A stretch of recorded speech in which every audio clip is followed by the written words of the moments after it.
Business, नौकरी या पढ़ाई में सफलता पाने के लिए गीता की इन बातों का रखें ध्यान। गीता में कहा गया है कि मन पर नियंत्रण बेहद जरूरी है, क्योंकि ज्यादातर हमारे दुखों का कारण मन ही होता है।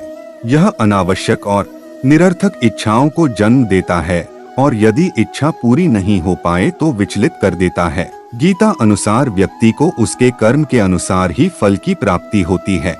आने वाले परिणामों के बारे में सोचने की बजाय हमें अपने कर्मों पर ध्यान देना चाहिए। कहा जाता है कि गीता में जीवन की हर एक परेशानी का हल मिल जाता है।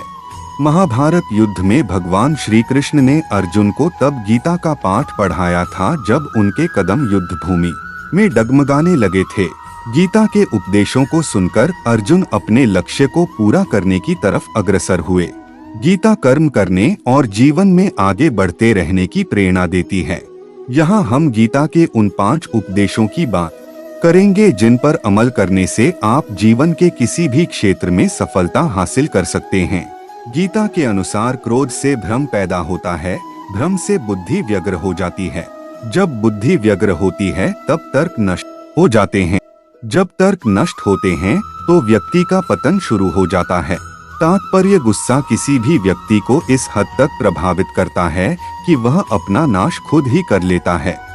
आज के दौर में गीता में कही गई ये बात काफी कारगर साबित होती है, क्योंकि इंसान कहीं न कहीं गुस्से में आकर आगे बढ़ने की राह मुश्किल कर लेता है। मनुष्य का मन भी कई बार सफलता की राह में बाधा उत्पन्न करता है। गीता में कहा गया है कि मन पर नियंत्रण बेहद जरूरी है, क्योंकि ज्यादातर हमारे दुखों का कारण मन ही होता है। यह अनावश्यक और निरर्थक इच्छाओं को जन्म देता है और यदि इच्छा पूरी नहीं हो पाए तो विचलित कर देता है, जिससे इंसान अपने लक्ष्यों से पीछे हटने लगता है। गीता में कहा गया है कि व्यक्ति को स्वयं का आकलन जरूर करना चाहिए, क्योंकि हमें हमसे अच्छी तरह कोई दूसरा नहीं जान सकता। इसलिए इंसान को अपनी कमियों और अच्छाइयों पर खुद से विचार करके अच्छे व्यक्तित्व का निर्माण करना चाहिए। गीता अनुसार व्यक्ति को उसके कर्म के अनुसार ही फल की प्राप्ति होती है। आने वाले परिणामों के बारे में सोचने की बजाय हमें अपने कर्मों पर ध्यान देना चाहिए।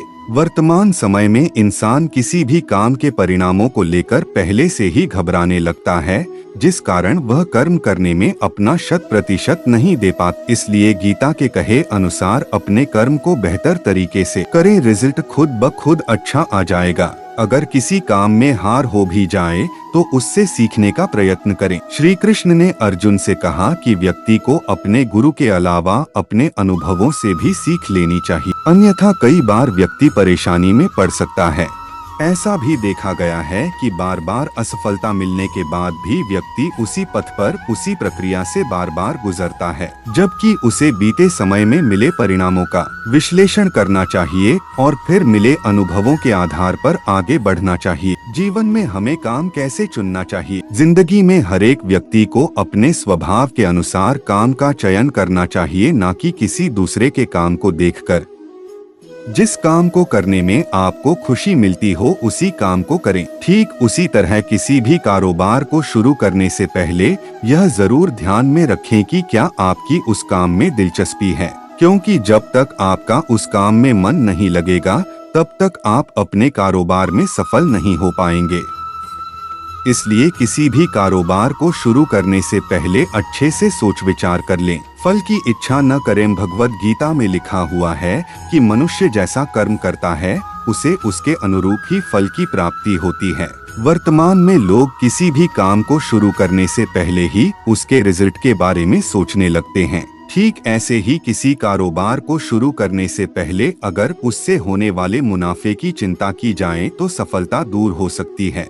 इसलिए जरूरी है कि प्रॉफिट के बारे में ना सोचकर अपने बिजनेस को बढ़ाने पर ध्यान दें। जिंदगी में कभी लालच ना करें। अक्सर देखा जाता है कि लोग लालच के चक्कर में अपनों के साथ धोखा कर बैठते हैं, जिसका पछतावा उन्हें बाद में होता है। श्रीमद् भगवद गीता में लिखा हुआ है कि जिस भी व्यक्ति ने लालच पर नियंत्रण पा लिया उसे सफल होने से कोई नहीं रोक सकता। अगर आप खुद का बिजनेस कर रहे हैं तो भूलकर भी लालच ना करें, क्योंकि अधिक लालच की वजह से आप गलत रास्ते पर चल सकते हैं। ऐसे में कारोबार पूरी तरह से तहस-नहस हो सकता है। इसलिए ईमानदारी के साथ ही अपने बिजनेस को आगे बढ़ने की कोशिश करें। खुद पर संयम रखें। पवित्र ग्रंथ में लिखा हुआ है कि क्रोध से भ्रम पैदा होता है, भ्रम से बुद्धि व्यग्र होती है। जब बुद्धि व्यग्र होती है तब तर्क नष्ट हो जाते हैं। जब तर्क नष्ट होते हैं तो व्यक्ति का पतन शुरू हो जाता है। यानी किसी भी परिस्थिति में अपने आप पर काबू रखे। गुस्से में आकर कोई कदम नहीं उठाए, नहीं कुछ बोले। गुस्से में बात बनने की जगह बिगड़ जाती है। इसलिए कारोबार करते समय भी अपने गुस्से पर संयम बनाकर रखें, ताकि आपके ग्राहक हमेशा आपसे खुश रहे, क्योंकि कारोबार में ग्राहक ही सब कुछ होता है।